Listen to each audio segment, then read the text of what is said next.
Well, the bed. Welcome to what's probably going to be the most stressful ever episode of Whatculture. My name is Adam, and I am joined by Adam and Adam to an extent. The Council of Adams, as you've come to call us with such contempt. Episode 4, The Spoils of War. Have we both recovered sufficiently? Are you in a good place emotionally to talk about this?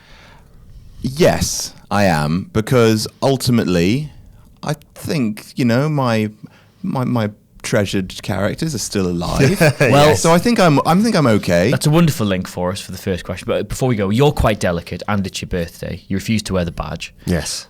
How are you? I'm pretty chipper. Fine. I've got a joke. You want to do that at the start? Go on. Oh, come on. Knock, knock. Who's there? Ben. Ben who? Bend a knee. See you later, everyone. Thanks a lot. Thanks so much. That's been episode 4 of Whatculture. We'll be back next week. So yes, as you hinted upon with your opening tirade, is everyone alive? And I've got quite a logical progression. I've got loads of notes this week. Quite a logical progression through the talking points, but we need to start with the big issue. Is everyone alive? Did anybody die at the end of that? I think this would be a very good time to play our predictions game, because we totally crapped the bed with the last set. Unfortunately, Ed Sheeran has not been seen since, which I find, that's just bad storytelling. Why introduce a character and then not pay off that I'm strand? outraged, yes. But I genuinely, I've pretty much settled upon a prediction for what I think is happening at the beginning of the next episode with regards the people in the water. Yes. I also Jamie's have being theory. saved by the mer people, isn't he? Oh, you know it. Swim, swim. Giant rubber duck. The whole of the rest of the next season is going to be him under the sea. Stingray. Yeah, just learning to be the hand Be like the of the sea king. The Lost City of Atlanta episode from Futurama. Just loads of dandy chickens. This just raises further questions. But are we all in agreement that nobody has died? Nobody important. Not now. Not now. I mean, in the here and now, between this and the next episode starting. I think Jamie Lannister, alive or dead? He's alive. Bronn, alive or dead? Alive, deathly wounded, will die at the beginning of the next episode. Why is he deathly wounded? I think he caught the flames. Bit of fire. Well, I sat there yesterday tapping paws on the thing. They both get well clear of the fire, and mate. both the horses are roasted. Like you missed this at the time because you're concerned with you're looking at the dragon and the dive. He's They're still gone. caught. He's still caught in the heat of the blast, though. He may not have been caught in the flames, but that's Straight into the drink. That's though. enough to kill someone. Yeah, maybe. I just think if you're going to have him killed by dragon fire, you don't have it be he was near the heat, and that did for him. I think you do if you want him to say one last thing to Jamie before he dies. Takes his hand, pops it in his trousers. This is mine. Well, I think they're both fine, relatively speaking. Yes. I don't see what more Bronn has to do in the story, really. Traditionally speaking, he's a mercenary, bad man. He wanted a castle. He set up the whole, I'm going to retire in a nice place. One last day before retirement. He left the gold behind. He did. And he had the that was a nice opportunity to moment. flee, but he came back for someone he'd formed a brother-like bond with. What more do you do with Bronn? Whose life he has now saved twice, I'd like to point Yep. out. I reckon he'll just point that out and be just like, look, mate, I've saved your life. Don't screw up your life by following your mad bitch of a sister dead. I think that's Bronn. Or maybe Cersei kills him. Kills Bronn. Or if you just Bronn just rides back being just like, look, Jamie got captured and she just kills Bronn. Maybe. I think Bronn is... I think Bronn's fine. I hope Bronn's fine. I think he's fine. I don't think he is, though. I think that Daenerys has now got 2 very interesting prisoners. Oh, I would. But Entertaining. we are skipping ahead to there is a chronology to this. We will get to that when we get to it. Why are we delaying talking about the gigantic dragon battle? I want to talk about it. We can talk about Bronn as a character. Okay. Now, he asked for more money. And he was like, well, there's stuff going on, the standard stock response when someone asks for a raise in that situation. How has his character changed? Has he actually fundamentally changed as a character now? Or are his motivations still very transparent and he's just doing what's most advantageous His to him. character changed at the end. Yes, exactly. Leaving the money is the first change we've seen. That's in the Bronn. crossroads he was at, wasn't he? Well, what's so entertaining about Bronn is he was a man with concrete principles in that he didn't really have Any principles? Yes. But he was so I have constant. one rule, and that rule is no rule. Yeah, well, like that's why he had all the best lines, because he had this nihilistic worldview. Money and tits, those are my things. Put one or both in my mouth now. And but the last thing at the end of this episode is him saving the day. He's dying, guys. He is. But I like that last, and the fact that he didn't do it, like he didn't do a speech. He was just like, we should really run away now, Jamie. Yeah. And then didn't, and he didn't even really get like a hero shot for it. I don't know. Like I think. I just think if you wanted to kill him there, you have him basically throw Jamie out the way of the fire, and he takes it. I think he's just got one last thing to impart to Jamie. That's the only reason. I think he's going to be washed up on the side of the lake and just dying, and Jamie will be like, look, I'll be your prisoner. I just have to say goodbye to this one dude. And he'll be just like... That's going to be the line as well, isn't it? Yeah. Have you watched the leaked one? Look, there's one dude there. I got to see him before he dead. But I love Bronn. Bronn's always like, he's been one of my favorite characters. Like the Bronn and Tyrion partnership, the best. Like two-hander. So why wouldn't they give us another go at that? Because if he's about to become Daenerys' prisoner, you get the Bronn and Tyrion partnership. Oh, I would like to. And you also get the Bronn and Pod fight. But Tyrion's there. Yep. Tyrion's like Bronn could say goodbye to Tyrion there. Maybe he's not going to say goodbye to Jamie. Maybe he's going to say goodbye to Tyrion. Possibilities around us. But anyway, from there, I think maybe Pod kills Bronn. With his dick. No, because there was the whole thing a while back, wasn't there, with Bronn saying, "Oh, who's training you?" And you're never going to be able to fight well enough. I'm a big fan of your crazy windmill of ideas machine that you have that's apparently powered by crazy. That's it. Bronn Pod. Bronn Pod. But I think Pod's going to win to get- everything. I've decided. I think he's going to be on the Iron Throne. Penis bowl, as it should be known.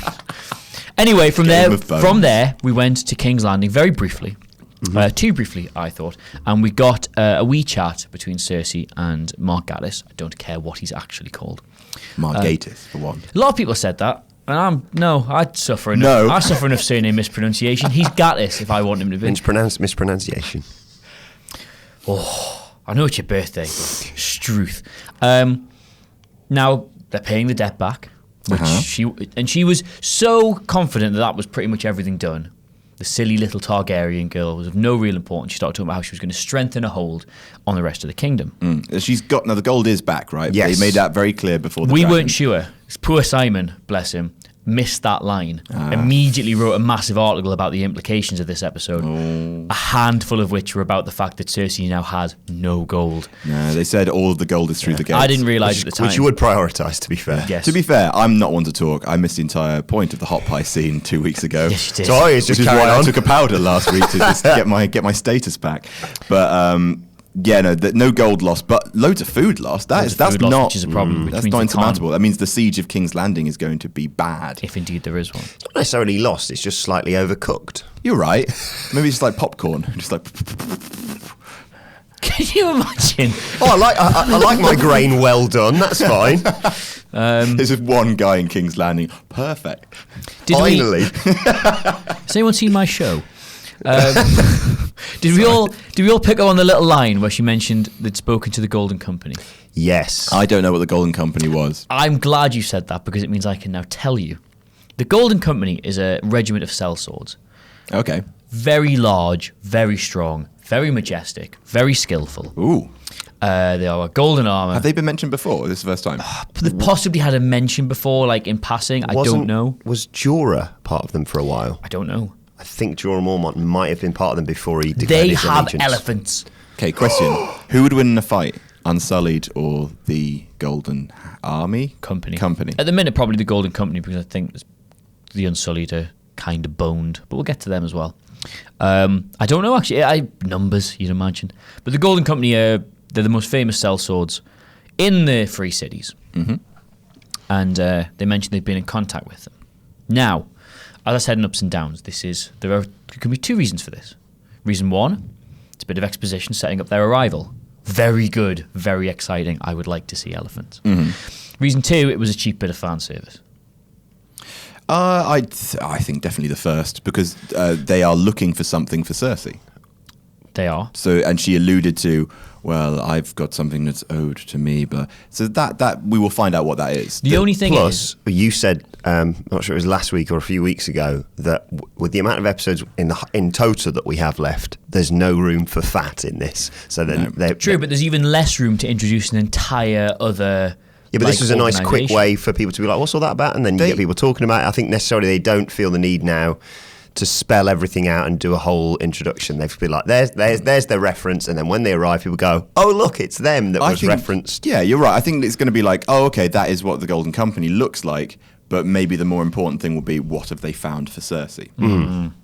Any theories? Dragonbinder, maybe. Oh, I want that so Well, badly. it was. Just to remember rightly, it was something that she said belonged to her. She was getting something back, right? Retrieving. It's Gendry. Oh. It's Gendry who's the firstborn son of Robert Baratheon. Aha. Does she know he's alive? Well, she didn't until someone found him. Oh, maybe. Oh God, can you imagine? Have you heard the theory about that he wasn't actually one of Robert's bastards? Because she often alludes to, "Oh, we had our first son, but we lost him." Never actually says he's dead, but we lost him. Ah. Oh, right. And there's a scene immediately. The first time she says that, there's a scene immediately after that where Gendry goes, "I don't remember my mother." Like, obviously alluding to the fact he was supposed to have grown up in a brothel. I don't remember except she had blonde hair. Oh, shit. Something that belonged to me. Oh, I would love it if like the whole Gendry thing is just a massive red herring. Just could like, be. Like he would be like, so you're Gendry, right? Yeah. So you're like, with you around, like there may be a possible like usurpation of my power. Yeah. And then the hat in the mountain just crushes his head. I just want to make armor. Or just remember when I was in skins?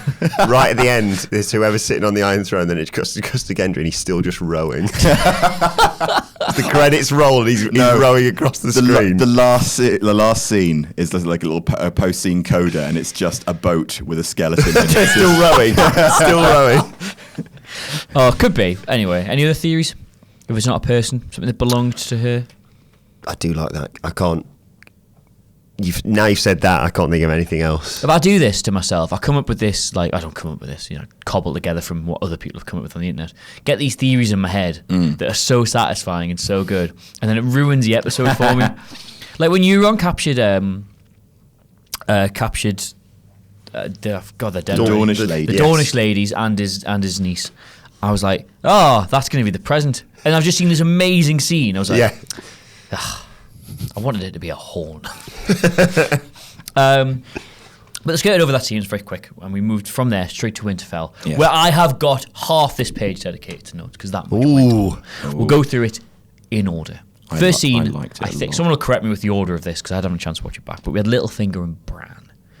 Now, how stoked are we that Bran's actually got an interesting story now? I like the fact we can care about him. They explain the fact that he's rubbish. It's great. He's weird and creepy, but with justification now. And yeah, like the showrunners really, really subtly killed off Brandon Stark. Really, and that's, I think that's a really clever death. They even mentioned it. And the fact that he's like, I'm not Lord Stark, that he has become something else. I used to be. Yeah, and I remember being him. This was the first episode where his kind of deadness doesn't just seem like bad acting. Yes. It's something that has been remarked on by the characters as having consequence for the characters. What's the name of his companion? Mira. Yeah. Mira's like, is that it? Mira my will brother get to. died for you. Mira will get to. Yeah. Scene with Littlefinger. But yeah, he... I got my pants pulled down in Ups and Downs for not mentioning this, simply because I thought it was covered by mentioning how good the scene was in general. But when he looks at Littlefinger and says, "Chaos is a ladder." Yes. And for the I think, is that the first time in the show someone has said something that has surprised Peter Baelish, that he wasn't already well aware of? Like, yeah, he's something that he hasn't run through in his head. Like, he runs through all conversations at all times, and at no point did he expect someone to say something really creepy and weird when like he tries to pretend to Sansa that he didn't know what Ramsay Bolton was like and didn't know what would happen to him, he's like, "I'm very sorry. Oh, I can't believe this has happened. Oh, what's he like?" I know Do people still love your mother, though. Do you know what? I can't even make fun of your impression of Peter Baelish because do anything. He hasn't got an impression this season. He's given up. But that tiny little flicker in his face. Now, I would find it very surprising if Littlefinger wasn't aware, at least, of the concept of a three-eyed raven. And he knows where Bran's been. So does he know? Does he now get it? Does he know he's got the sight and all this whatnot? He knows so much about the kingdom, so it seems like the sort of thing that he would have been told about. But Bran didn't actually say, "I'm the three-eyed raven" to him, did he? He just said something really, really weird, which he'd obviously said previously. He said Littlefinger said it to Varys. Oh, that's Littlefinger's most. I didn't remember that. Did he say it to Varys or did he say it to Ned? I thought it was to Varys. It's one of the two. Basically, they talk about 3. chaos, and it's one of the most notorious Littlefinger monologues. Talking about chaos is bad. Chaos is a ladder, and you can use it to climb. And so when Bran looks at him, because he says the word chaos, the chaos you've returned to, and all this, and he just goes, "Chaos is a ladder." That's your bit, mate. That's your bit. He's just doing that now. I think my opinion of Bran changed from "you're an annoying friend who's been on a foreign exchange trip and is all weird and different now, a philosophy student. Yes. So now okay. Okay. Oh, you died and were replaced by a weirdo. Imagine if it wasn't a show that was obsessed with foreshadowing and stuff like that, and he'd said it at Littlefinger, and he just went, yeah, I say that.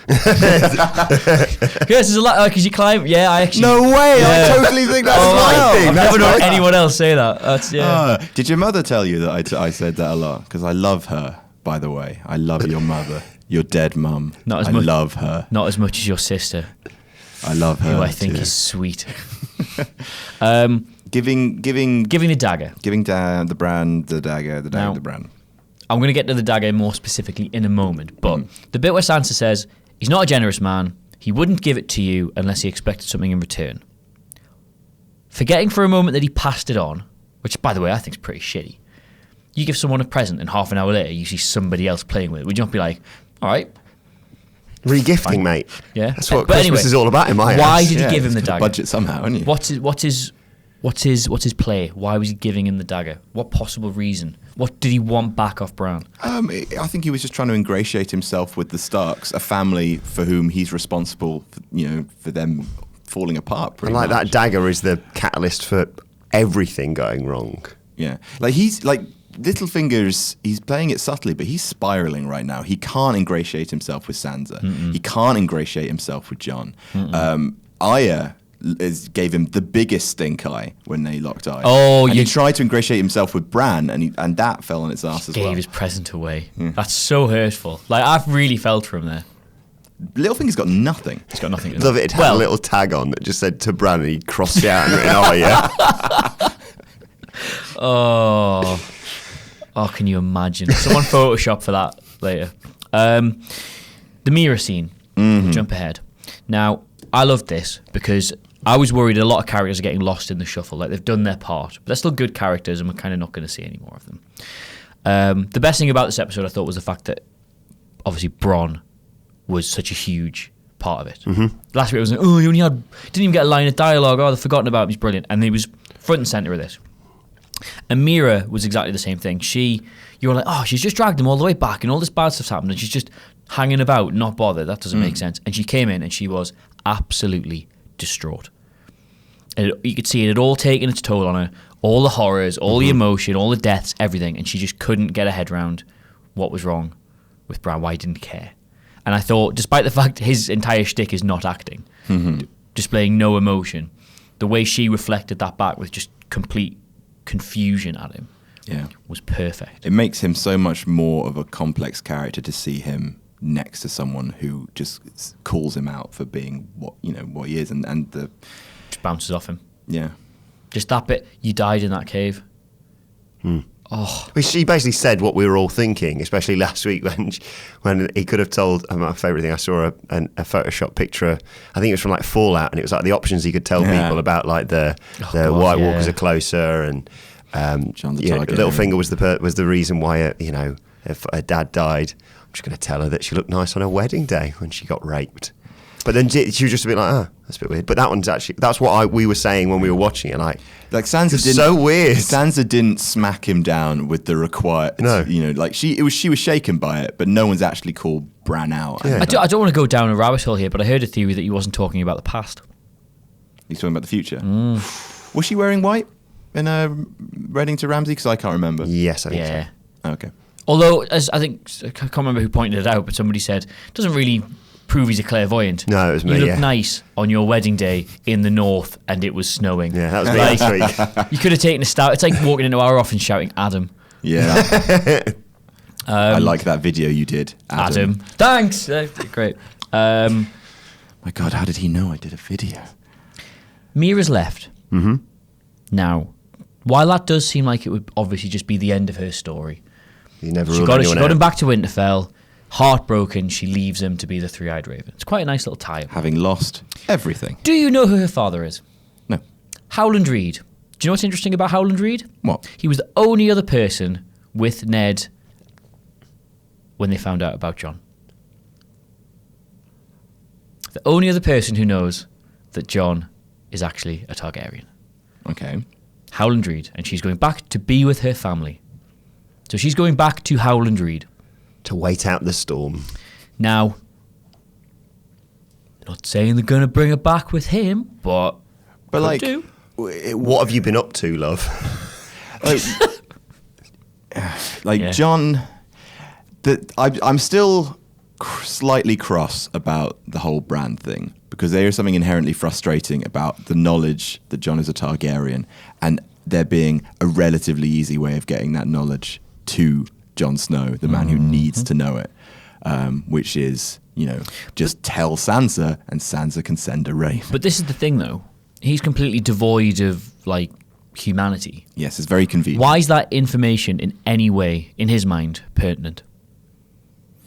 Wow, because he got shown it in a vision. Yeah, surely but- that's that the history that he is shown. That must all have significance, right?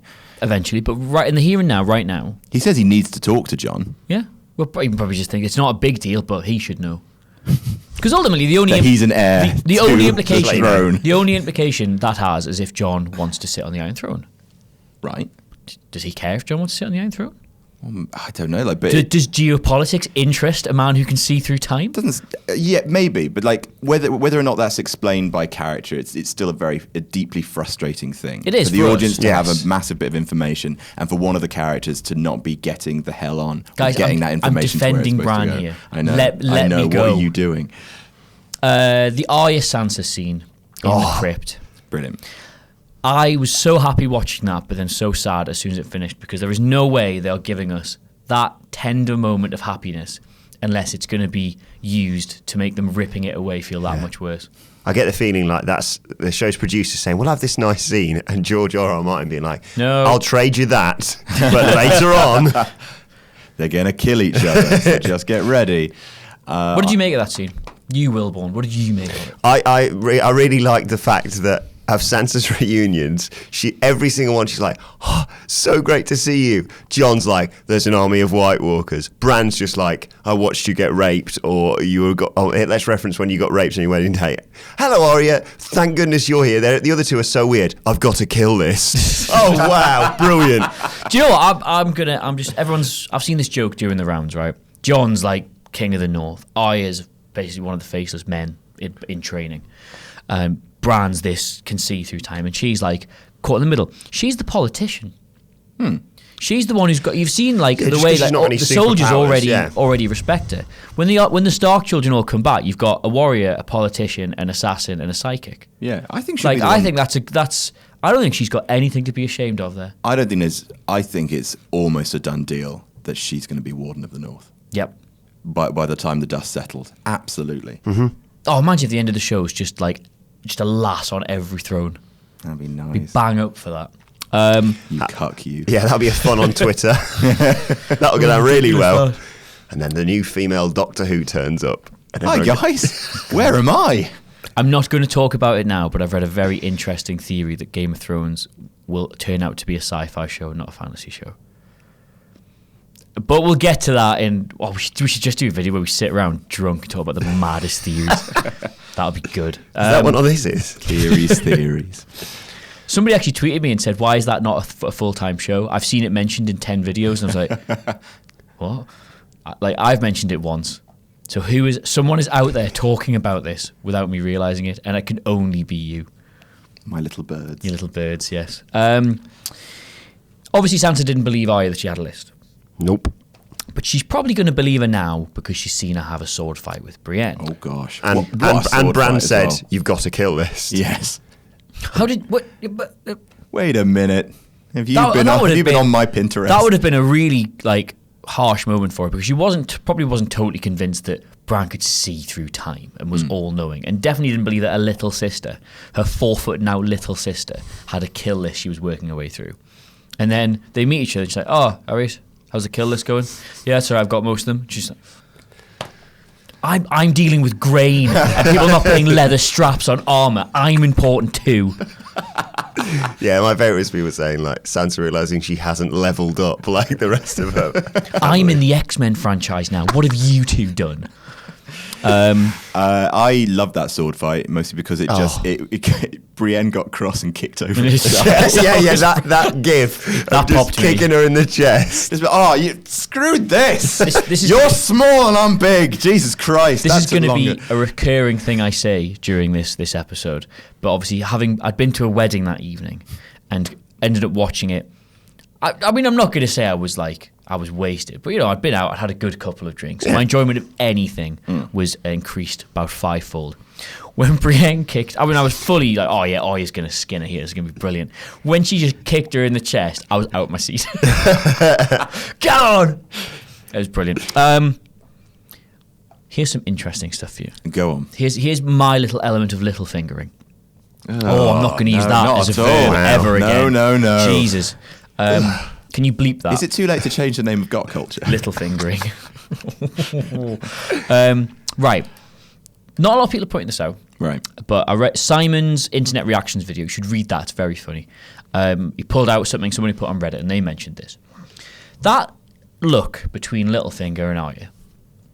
She obviously doesn't like him. She knows he's a bit of work. He's like, oh, one of the Starks wants to come back. This one's a crazy murderer. Oh, dear. What if there was more to it than that? Do you remember Arya's Saturday job? God, when? She was Post office? no, murdering people. no. Before that, a Saturday job. The first one she had Killing pigeons? when she was Tywin's cupbearer. Ah. When he was plotting the downfall of the Starks. Is that the last time he saw? Littlefinger. Oh. Yeah. Now, does he recognise it? She'll sure as hell recognise him because she knew who he was. Does he recognise her as the little girl who heard all the plotting and scheming going on with Tywin? Oh, shig. And better yet, There you go. Good save. huge props to whoever was a big enough bad nerd to remember all this. Yes. But House Baelish was founded by a man from Braavos. Littlefinger has spent a lot of time as a result in Braavos. Arya's fighting style is called water dancing. You can only learn it in Braavos. He knows where she's been.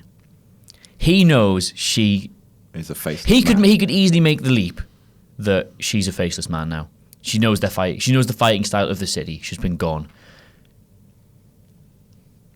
It's a very good call. Oh, it's so good, this show. Here's the thing, though. I'm not sure I'm getting the most. I've loved this series. I've loved it. I thought the actual, the lack of action comparatively in the first few episodes has led perfectly to this, and I think you do need action works better when it's built up to.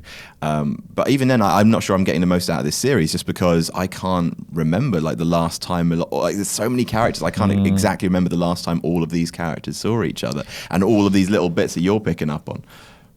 Bran, Right. Arya, Sansa. That's the first time they've shared screen time together since episode 1. Really? Wow. Yep. Because after that, Bran was in a coma. Yes. So, I mean, technically, I think they were on screen, but it's the first interaction they've had. Yeah, since last week was the first time that one. Sansa and Bran had laid eyes upon each other. Season 1, episode 1. And Wow. it didn't feel strained or stretched. It felt like, oh, thank God they're all back together, even though you've never really even seen them together. No, they've always just... Same with Jon and Theon. Yes. Episode 1 was the last time I think they saw each other, right? Because John went off. Didn't he go off to? Must be a roundabout then, yeah. Certainly early, yeah. But, We'll get to Jonathan. Right, so from Winterfell, we had our little diligence in Dragonstone and the Cave of Convenience, where I'm convinced he drew them. that John and Davos With the Davos go and get some a chalk. box of chalk, just like, look, this'll get her. This'll get her. Look, it's not lying technically. Draw it with your left hand, it'll look older. Why have those White Walkers got giant boobs? Davos, I'm sorry, I'm a northern lad. I'm a bell-bottom boy. Yes. Flea-bottom boy. That's it. Didn't even step in. You see, I'm regulating myself now. So you should Take be. control of so your you show. should be. Takes her into the cave. Right, hang on. Before we start talking about the serious stuff, They're not going to have sex. but did you thought they were going to there? No, You that- thought they were she's going his to. It was one of those ones where you He go, doesn't know that. Yeah, I don't get this argument of people being like, they can't do that. They're related. No one knows that. Let's not forget who is it? Oh, it was the Greyjoys. Didn't he finger blast his sister when he Finger first blast got her on there? the Jamie horse. and Cersei in episode And 1. she, Yeah. and she knew. Yeah. She let him do it for the lols. For the She- crack. I can't wait to see his face when we get off this horse. And he's like, yeah. And I'm like, oh, you sister, by the Oh, way. brilliant prank! That is a top-notch prank. I don't see it. Like they're both so focused on their issues. Like I've never. He had, does like, specifically romantic- say there's no time for that. Yeah, we just don't have time for this. time for that. But it is good I was because looking at people her were tits, saying though. when they first met, they was like, "What? There's not enough sexual tension." And I was like, "Yeah, but it's got a bit like the fact again, as you said, it's built. When they first meet, they're just butting heads. They are leaders of two opposing factions. Yeah. who are just trying. They're trying to balance out what's going to happen. But now they've spent some time together. They're learning to trust each other. They don't have to screw each other just yet. But I really. You and I are very different people. Yeah, I see. But yeah, always ominous when John says, "Come with me into this cave." Yeah, just dusting the chalk off his hand. It was good though because I was very important. I thought that because she did say, "Look, I recognise now the danger that is coming. Maybe you're not mad.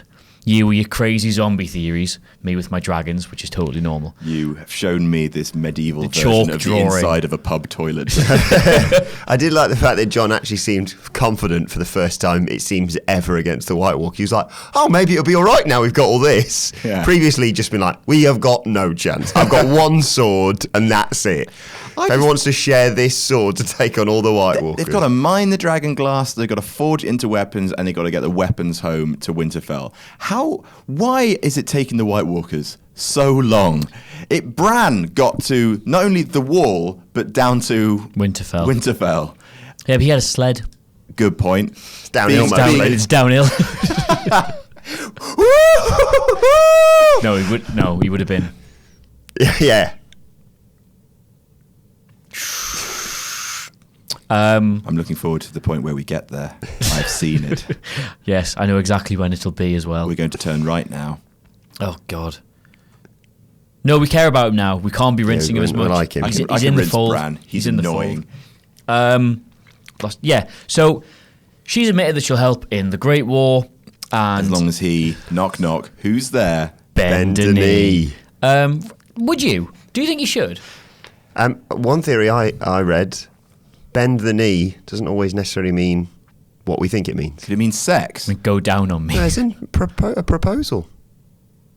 Bend Oh, the Davos knee. is angling for that, I think. Davos. You think? But yeah. I'm just saying that if we're continuing the angle of they don't know that they're related. Aunt and nephew. Do you know what? I actually think there's no way the show will do that. If they're supposed to be the good guys, which I'm still not convinced Danny is, but if they're supposed to be the good guys, there's absolutely no way they'll put them together like that. Because the entire premise of Game of Thrones, all the war and all the conflict, is effectively a result of people losing their mind because of Targaryen incest. And the Mad King was basically mad because of years and years and years of inbreeding. Right. And that kicked off the whole thing, the rebellion and whatnot. There's no way. Blonde people having sex with each other has ruined this whole world. Yes. I'm not blonde. Yes, you I are. don't have sex with myself. Bull. Where is this gone? Bullshit. Yeah, so there's no way they'll do that because the whole premise is basically like, look, years and years of inbreeding in this crazy family made them super, super crazy.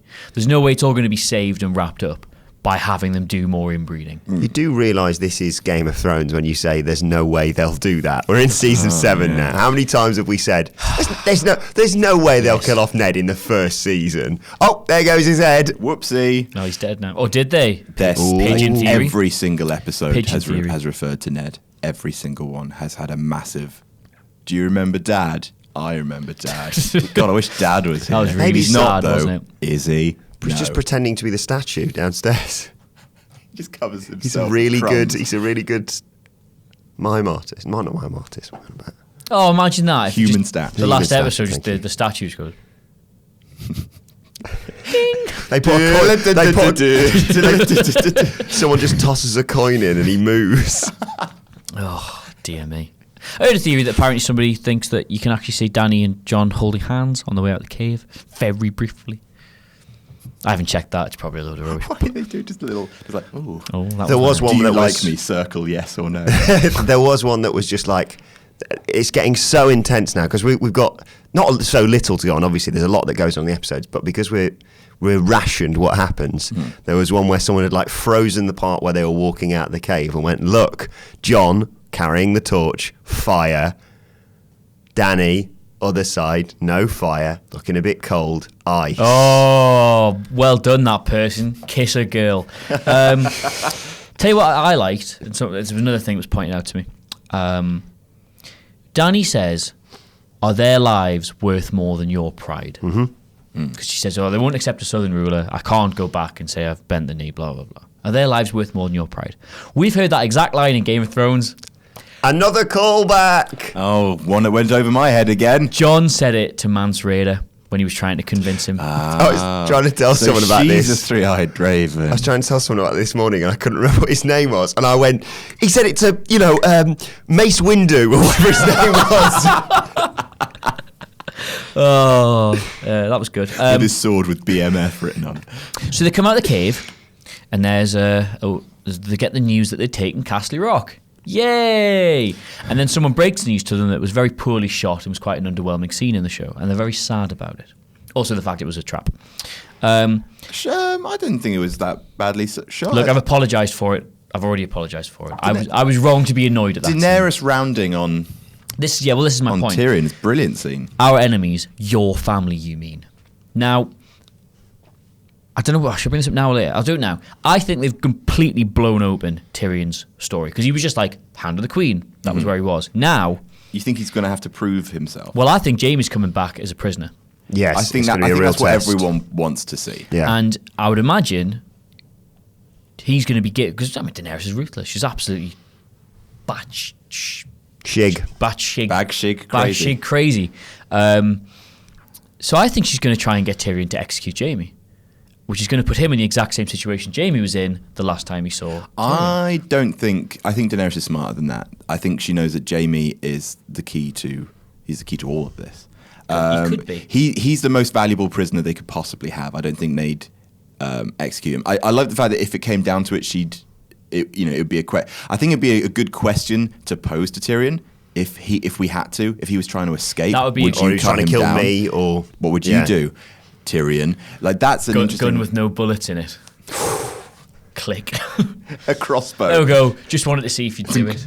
I think maybe like that would be a good test of loyalty, but I don't think it's something that he'll actually. There is going to do be a by. test of loyalty one way or another here. God, I really want to see Tyrion and Jaime talk. Hey, did you know when you released me that I was going to kill our dad? Honestly, no. Yeah. But you know what? Fair play. I mean, look, well done. I've got another thing I want to mention. Right on the crap. If we're going to go chronologically, I'll save it till later about Tyrion. Okay, cool. What if he sets him free and effectively betrays Daenerys? Or he doesn't necessarily betray because we don't know what Jaime's going to do as a result of that. But yeah, Danny will maybe necessarily see it as a betrayal. Tyrion owes Jaime that. He owes him one get out of jail free card. Hey! Ugh. What if Jaime joins her? He's too deep. He's too deep. I think he'd die before betraying Cersei. Is Jaime technically the next in line? I know, like, in terms of the actual succession of the throne, it shouldn't be Cersei, but she's on it. But as a Lannister, he can't, can he? He can't because he's a... I don't know. I'm just wondering if there's any way that they could be setting up for Jaime being on the Iron Throne, Jon in the North, Dany being Dany to fight the White Walker. Maybe. I don't know. Like, I don't think Kingslayer becoming king. I don't want to see it. Three-headed dragon. To me, three-headed dragon is Daenerys, Tyrion, and Jon. Yes. Why Tyrion? Because he's awesome. And he's secretly a Targaryen. Yeah. Can't hold on. Hold on to the little He's also secretly a Targaryen. He's secretly a Targaryen. The Theon scene, very quickly. The Theon scene. Rushed. Did you feel like they kind of didn't do enough for that, given the... I quite like the little pause they had. Yeah, I get it. I think there's just so much going on. I think if they gave everything the weight it possibly deserved, then they need to give us 10 episodes. You could argue that they cut the runtime for this episode, though. Yeah, that was 7 weird. minutes. They had extra time to play with. They had at least 10 extra minutes they could have thrown around, but the episode was perfectly paced. Yeah, and they also did it at the point when you went, this can't be the end of the episode. End of the episode. Yeah, I didn't really want much more. Theon and Jon stuff. Like, Jon knows what Theon's done. Theon is beyond broken. And then it was a hell of a kick into the next scene. And also, anytime in Game of Thrones, I know obviously all he did was give him a bit of a throttling. Anytime anyone lunges at anyone in Game of Thrones, my heart stops. And I thought, he probably's not going to do this, obviously, but there's always just the odd chance that there's a blade in there. And that's it. But and also, is Dany gonna go and help him save his sister, or that's another massive? Exactly, we don't know. I think it depends what sort of state have they lost the entire Greyjoy fleet? I mean, that seemed to be the remains of it. This one dinghy with like 6 dudes in it. Greyjoys, rowing you rubbish. Across the credits. 6 skeletons bumping into Gendry. There's no real reason for it to risk that. Although I suppose they do have to take on. God, Aegon wasn't even... No, I've forgotten. Euron wasn't even in this episode. No. There is an absolute track record of the best person in every episode not being in the next one. Hound wasn't in episode 2. Yeah. Arya wasn't in episode 3. Hardly till the end. And then Euron, finger up the bum 1 week.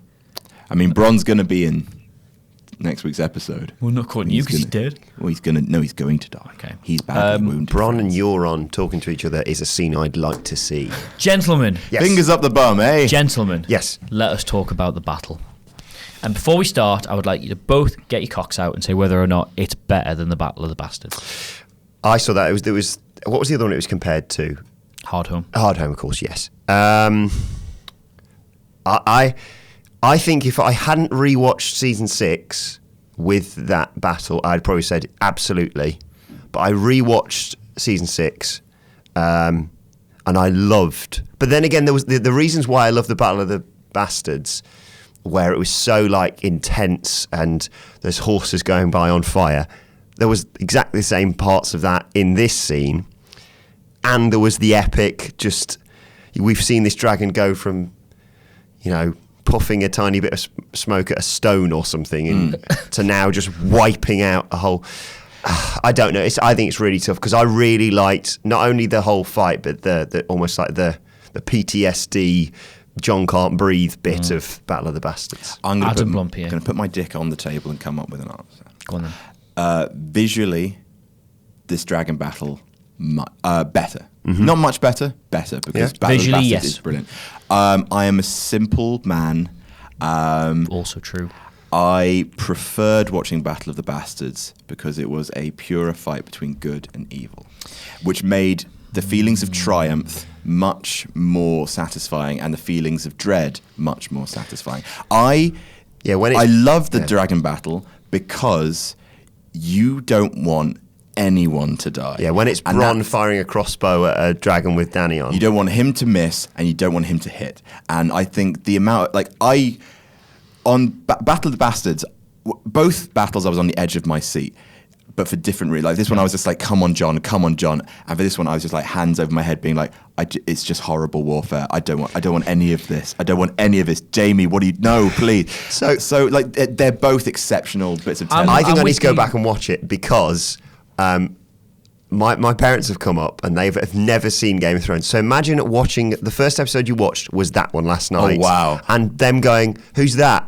No, you watched it with them. Yeah. So 20 damn quid. fool. 20 quid. Go to the cinema. Yeah. I'll just rewatch it give again. Give them some money. Send them out. I was watching it and I was like, oh, and they hear the noise and then they come over the horizon and blah, blah. And I was like, oh, yeah, and then Shig. And they're like, who's that? I'm like, it's the Dothraki. Like, it's the Dothraki. Oh, right. What's that? Oh, yeah, she's got dragons. What's going on? Oh, just. But it was, I really enjoyed it. Anyway, I'm with you to an extent. I think the Battle of the Bastards was, in terms of watching armed conflict on television, about as perfect as you can do it. Especially with the start as well, because he's only there for Rickon, effectively, and he kills Rickon before the battle's even started in front of him. Yeah. And the build-up to it was all right, we haven't got enough men, but if we strategize properly, we can do it. And John breaks the leader, the person you root for, breaks ranks at the start, and you're like, well, that's it. Yeah. Like, at the very start of the battle, you were like, well, he's flipped it. He's shigged himself, right? Shigged the bed. I compared it when I rewatched it. I said it's like the opening scene from Saving Private Ryan. It's just so intense and so like horrific. Mucky and just the colour, the palette of it, and like the bloke was getting hit by a horse. Like, it's not as clean as, you get stabbed, you get just someone's just like, I'm going to kill you. No, horse hits you. Things they both had those wonderful moments. They both had those wonderful like when Bronn was running away from scrambling the single around Dothraki guy. Yep. Brilliant stakes. When he was running away, and you generally thought this might be the end, and then sunk. Amazing. When Jon was being smothered on the battlefield, like it's genuinely one of the hardest things to watch. Like they were both really, really distressing, but just the panic and just the horror of like, please don't die, anybody. Yeah. And they didn't, probably. Well, who knows? What did you make of specifically? Oh, you want to mention your Tyrion thing before we get to that? I just wanted to mention the bit with them sort of overseeing the battle and one of the Dothraki saying, your people can't fight, and Tyrion having that look of like, I know obviously his people, I don't think necessarily means like Tyrion's that upset because of the people sort of shunned him and turned their back on him, and they've always been not great to him. But yeah, it's like, do you think it was telling that the Dothraki said your people to him? Yeah, and also, a man who's never been accepted anywhere he's gone. That effectively is. You're not worried. You're not really one of us. No. And also, he's just seeing his at least his kind just wiped out, and his brother's down there. Yeah. It's just like, oh Christ. Well done. Like that's perfect foreboding. Like completely stack it. I thought Jamie was dead. So did I. And just the way he was like, flee you fool, and he didn't. Yeah. And it's just like, okay, brilliant. Like as soon as he started going, why would he go on? Because it was effectively a suicide run.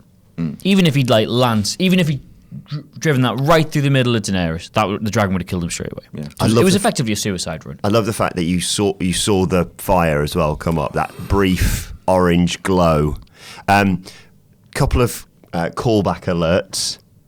Number one, Jamie attacking a Targaryen whilst their back was turned, like the Mad King. Technically, she turned round. While you mention that, obviously Jamie's got a lot to live for. He's very important. Suicide run's not really befit. He's never sort of shown that kind of level of sacrifice before. So it's kind of out of character for him to go, well, I'm almost certainly going to die here, but this needs to be done. He was surrounded by fire with a Targaryen responsible for it. Do you reckon he was having flashbacks to the Mad King and thought, even if I die, there is absolutely no way I can allow her to live? I will do what has to be done for the sake of the kingdom. Several references to Robert Baratheon as well in that scene. Him talking about, I think Robert Baratheon's talking about his first ever kill, and he's saying about it was this highborn thinking he could put an end to a war with one kill, i.e. like that. And also the classic Robert Baratheon. Only an idiot would meet the Dothraki in an open field. Yes, I like that. And there they were, meeting the Dothraki in the most open field I've ever seen. The openest wasn't open even a field. goddamn tree anywhere. I loved, for me, like the most. It's just a beautiful shot. The road of fire created by, and then just the Dothraki pouring through that, and just the overhead. There's so many beautiful visuals. Never has panic and desperation and horror looked so stunning. Yes. Speaking of wonderful visuals, as we've not got long left, we're now going to take questions. I will say we have talked about this episode for longer than the episode was at this point. Yes. Indeed, yeah. We will now take questions from Twitter. I'll try and find the ones we haven't answered. Keep your answers brief. Okay. You please. can't make me. Do you think Arya is going to continue? Oh, this is from Peter One True King. Do you think Arya is going to continue on with her list, or will she fight the White Walkers with Jon? Now she has a Valyrian steel dagger. I think she will come to terms with the fact that her thirst for vengeance isn't the most important thing in the world. Yeah, I think she's almost made that realization when she's turned back to go and see her family. So Yeah. I think that's been answered pretty definitively. Internet sensation Carl Anker asks, who on earth is in charge of the Riverlands right now? Oh, I saw that tweet and I thought it's a very good point, and I haven't got a clue. Is that the phrase? The phrase. The phrase, Yes. Oh yeah. Nobody. Gendry. The rain is just over their halls. Gendry's just going through all the rivers in the Riverlands. Randall Bell asks, where the Chig were the other two dragons? They can't be ridden. Yeah, There's they no can't one to be ridden. ride them. You can't take them into battle. Why would you risk? Look, you've seen what one dragon can do. Yeah. Like the battle was won, guys. Does Dany only know how to fly Drogon? That's a very good question. Is it the only one she can fly? It's the only one she has flown, right? Yeah. Well, as you mentioned, the That's from Richard Smith. the by the way. theory, of course, is maybe she does know how to fly the other two, but that's her best one, her favourite one. And as you said, you've still got two others. There are other people to potentially ride. Like, you know, in groups of three, someone always emerges as everyone's favourite. Sure, why not? Eskil asks, do you think there really will be conflict amongst the Stark children?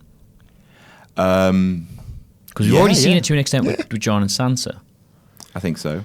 I think Bronn, especially. Bran. Bran. I always get them confused. Yeah, always. Especially that Bran is now not really a Stark. Bran is operating on his own agenda completely. I think Maybe that's going to cause it. Maybe they're going to find out Jon was a Targaryen, and Bran will go, "Oh yes, I knew that," and they're like, "What? How long?" No, you didn't. Shut up. I think ultimately they will be together because that is what the Starks are, right? They are a family, and I think everything else is going to fall apart because, like, I think Cersei and Jaime are going to take each other out of the game. I think everyone still thinks that Jaime's going to be Cersei's undoing. Yeah, I did say that. I did Vice say you versa. can't kill. You can't kill him yet. Someone else has to he's got to kill Cersei. Yeah. And I think that it's going to be the Starks' familial bond that will eventually be one of the images that has been like, that is why this day has been won, for that kind of bond. And they've always Ultimately, said- I think you can tease it, but I think ultimately, no, there'll be the Stark family will. They've always said Unite. there needs to So be no, then. Thanks there always for- needs to be a Stark at Winterfell, and now there's three. Now there's three. God, their cup runneth over. Alex asks, buses. who wins the Game of Thrones? Pod, obviously. Pod's just, the answer to any question like that is always just Pod. Do you think Jon will find out his true parentage? And when? Will he have to get back to Winterfell to learn it? Question comes from... I think it's kind of difficult. You would assume, as you said, it's just so simple to just send him a raven saying FYI. I think he will absolutely find out his parentage, probably towards the end of the season, so that Maybe the last scene, perhaps. maybe as the wall comes down, convinced that's the last scene. Same. Ellie Thorpe asks, what's your favourite Bran theory? Now, we're going to do a Daft Theories video very soon, so I'm going to keep my powder dry for that. But my favourite one is the one involving the spiral seven-arm spiral thing. Yes, basically. Oh God, it would take me when you taking your lunch. Oh God, Sit with me. don't take my lunch from me. Sit with me. I will explain this theory to you. But that'll come soon. My one's the one that I've always mentioned, which is the Mad King one. Oh right, He speaks to the Mad King, and that's why the Mad See, King I was goes on mad. board with that theory. But I don't know if that's going to happen anymore. So. I was on board with that theory until I rewatched the scene where Jaime's in the baths with Brienne, and he's talking about when it happened. And I always thought that what happened was the Mad King just started shouting, "Burn them all, burn them all, burn them all." You know, like Hodor, Hodor, Yes. Hodor. There's a lot more dialogue to it than that. A lot more dialogue to it. It's one of my favourite bits in Game of Thrones. That scene, Yep. that Jaime's speech. Same. That's what really sold me on the show. I was like, enjoying it. Enjoy the show so far. It's very good, this. And then that scene, I was like, this is next level television. Like, you have turned a would-be child murderer in episode 1 into a sympathetic anti-hero. Yeah. And finally, last question comes from my pal and yours, Lewis House. Why did the dragon marry the elf and then the person died? Magic. Because you misdid the translation. It can be prince or princess. Yes. That's the most succinct answer you've ever done all the years I've known you. I think that's it, really, Do you guys. think Jamie's fall into the water mirrored Bran's fall? Somebody said that the shot was it was almost a mirror image of the way Bran fell out the tower. But So I flipped it. think someone falls. That's just the angle you shoot it from, isn't it, really? Also, very quickly, haven't we got time? Yes. Did you spot the cameo in this No. episode? Who? Edge? No, it wasn't Ed Sheeran. Ed Sheeran played the dragon. Oh, I wrote that down, actually. Does the Lannister battle and all them getting burned and slaughtered actually make the Ed Sheeran scene make sense now? Because they wanted to humanise the Lannisters so much so that you didn't have a clear side to root for in that battle. Yeah, Maybe. Oh God, Ed Sheeran, you did it. You did it, Ed. We couldn't have done it without you. I wish we had, though. I wish. When's your new album out, Ed? That's a nice please? song. Stop It's it. new. He doesn't watch. He the cameo- won't sleep with you. The cameo was from a picture from the New York Mets, apparently. He had a spear. So he's dead. What was his name? Like anyone cares. You've printed off notes and you haven't brought the name of the person doing the cameo. Some American guy who plays for the New York Mets, who's a pitcher, was apparently in the Lannister army. Period. This actually has gone on loads longer than the actual episode. Yeah. Well, it's just best episode of Game of Thrones. Nope, not for me. Not for me, Clive. It's up there. A lot of people. I actually asked this. Where is it in the rankings? Some people said top 3. Some people said top 5, top 10. It's in up the top there. 5. I think it's. Blackwater, like all the episode 9s are just incredible. Battle of the Bastards is in my top. It's in the top 10 for me. Yes. Okay. I think it might be the best episode. I'm not even going to get it down. Thank you for sitting with us for. What are we on now? Pretty much an entire hour of your lives as we have gone through every little thing that happened in the Spoils of War. I would imagine we'll be doing similarly lengthed episodes of this towards the end of the season. Oh my goodness. But until then, we'll be back next week with Ups and Downs. And What's the next week's episode called? Oh, I know this. No, don't. I've forbidden myself from watching the trailers because they're giving away too much stuff. I think. Oh God, why would you? They're ruining stuff. So forgive. There is. It's not an obviously titled episode, but it. Go on. Is it? We've got 1 minute left before the card runs out. What is it? Go on, mate. Can we guess? Can do it. Can I guess? Go for it. Little fingering. What would you call it? Pod's huge dick. There's a lack of subtlety in that. I think. Don't like it when they give it away so much. Game of. Let's actually. Podring the big. I think it would be like Prisoners of Fate. No, that's rubbish. The Spoils of War. I think Prisoner. It will be maybe in the title, something like that. Do you? Why do you think that? The royal 30 seconds. The royal prisoner. That's my official guess. Oh, good. Can't find it. Oh, no, can't find it. Is it less or fewer? How long have we Thanks, got? Davos.